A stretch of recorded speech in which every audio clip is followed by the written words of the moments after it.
Сәлеметсіздер ме құрметті түлектер. Мен бүгін сіздерге ОБТ-да өзімнің оң кеңесіммен бөліскім келеді. Ең бірінші ниет және мақсат. Сіз ниетті және мақсатты дұрыс қоя біліңіз. Жай ғана грант ұта салу немесе жай ғана бір еуродан аса салу деген сияқты мақсаттар қоймаңыз. Өзіңізге жоғары мақсаттар қойыңыз, яғни мен 140-140 жинаймын, мен өзімді дәлелдеймін, мен өзімді көрсетемін, өзім қалаған мамандыққа, өзім қалаған универге грантқа түсем деген сияқты өзіңізге биік арман мақсаттарды қоя біліңіз. Одан кейінгісі әрине ол жоспар құру. Жоспарсыз еш нәрсеге сіз мақсаттарыңызға жете алмайсыз, ол анық. Мысалы сіз 9 сыныпты аяқтадыңыз делік, сіз 11 сыныпқа қалам деген ниетіңіз бар, онда сіз 9 сынып аяқтағаннан бастап уже жоспар құруыңыз керек. Мен алдағы 10 сыныптағы оқу жылымды мен негізгі пәндерге арнаймын. Одан кейін 11 сыныбымды мен таңдау пәндеріне арнаймын. Деген сияқты өзіңізге үлкен жоспар құрып алыңыз. Одан кейін нақты болу үшін, мысалы аптада 7 күн бар, сол 7 күнге қойып тастаңыз. Бірінші күні, мәселен, оқу сауаттылыққа 1 сағат арнаймын, екінші күні математика сауаттылыққа 1 сағат арнаймын деген сияқты өзіңіз сондай уақыттар қойып тастаңыз. Бірақ қойған кезде көп уақыт қоймаңыз, зеріп кетуіңіз мүмкін, жалығып дайындауға деген жетпей қалуы мүмкін. Өзіңізді шектеу. Ол қалай? Орынсыз қыдырулар, орынсыз қаңғулар, орынсыз әлеуметтік желілерде көп отыру деген сияқты нәрселерден өзіңізді шектеңіз. Ол сіздің көп уақытыңызды алады және ОБТ-ға деген зейініңізді төмендетеді. Өзіңізді толыққанды одан шектеу мүмкін емес, оны түсінемін. Бірақ мейлінше уақытын қысқартып, солай өзіңізді шектегеніңіз. Одан кейін сөзсіз курспен дайындалған дұрыс деп ойлаймын. Өйткені көптеген курстарда жүйелік бір ізділік бар. Сізге дайын нәрсені береді, сіз просто сол дайын нәрсені қабылдай алсаңыз болды. Енді ол курс онлайн немесе офлайн деп қайсы тиімдірек деген көп сұрақ бар, но ол өзіңізге байланысты деп айтар едім.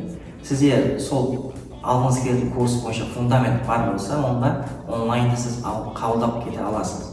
Ал егер де сізде фундамент база болмаса, онда сізге онлайнға кеңес бермеуші едім. Ол жағын енді таңдау өз еркіңізде. Одан кейін практика. Міндетті түрде сіз бір тақырыпты меңгересіз, сол тақырып бойынша практика жасауыңыз керек. Сіз практика жасағанда ғана сіз сол тақырыпты толық түсінесіз және ақпарат ұзақ уақытқа сақталады. Одан кейін өзгеге түсіндіру. Бұл да өте эффективный нәрсе, яғни сіз өзгеге ұстаз ретінде түсіндіріп көресіз. Сіз түсіндіру барысында өзіңіз түсінбеген нәрселерді анықтауыңыз мүмкін және ақпаратты толық түсіне аласыз. Бұл өзіңізге де пайда және түсіндірген адамыңызға да пайда. Ол жаңадан ақпарат жинайды, ақпаратты қабылдайды, немесе ол бұрын өткен болса соны қайталайды деген сияқты. Яғни сіз өзіңізге де өзгеге де көмек қолын созған нұсқа талдау. Бұл да өте керек нәрсе. Нұсқа талдағанда сіз жалғыз өзіңіз талдауыңыз мүмкін, немесе сыныптастарыңызбен, достарыңызбен, ағай-апайларыңызбен талдауыңыз мүмкін. Бұл өте керек нәрсе. Нұсқа талдау отыру маңызды. Бұдан шектемеу керек. ОБТ деп кете бермей, денсаулықты да күту керек. Яғни сіз өзіңіз дұрыс ұйықтап тұруыңыз керек, дұрыс тамақтануыңыз керек. Режимдеріңізді бұзып алмаңыз, денсаулықты күтіну керек. Дұрыс демала да білу керек. Демалғанда жай ғана таңертең кешке ұйықтау емес, таза ауамен демалу, серуендеп қайту деген сияқты бір демалыстарды өзіңізге арнау. YouTube желісін тиімді пайдалану. Қазіргі таңда YouTube-ты ашсаңыз, ОБТ деп іздесеңіз, ОБТ туралы көптеген видеолар бар. Сол видеоларды қараңыз, нұсқа талдауларын қараңыз, сабақ түсіндірулерін қараңыз, бұл сізге жетістікке жетуге көп. Ол байқау тест, яғни пробный тест. Сіз пробный тест тапсырыңыз. Тапсырғанда сіз шпаргалка немесе біреудің көмегін пайдаланбаңыз. Таза өз еңбегіңізбен, таза өз ақылыңызбен тапсырыңыз. Сол кезде сіз өз деңгейіңізді білесіз. Мысалы сіз шпаргалка біреудің көмегімен тапсырып, 120-сын жинап, сіз одан ешкімді, былай айтқанда сіз өзіңізді алдаған боласыз.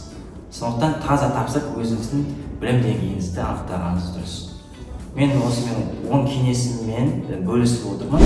Керек жерлерім болса өздеріңізге қабылдап, сонымен жұмыс жасарсыздар деген ниеттемін. Барша ұбт тапсырушыларға тек қана сәттілік.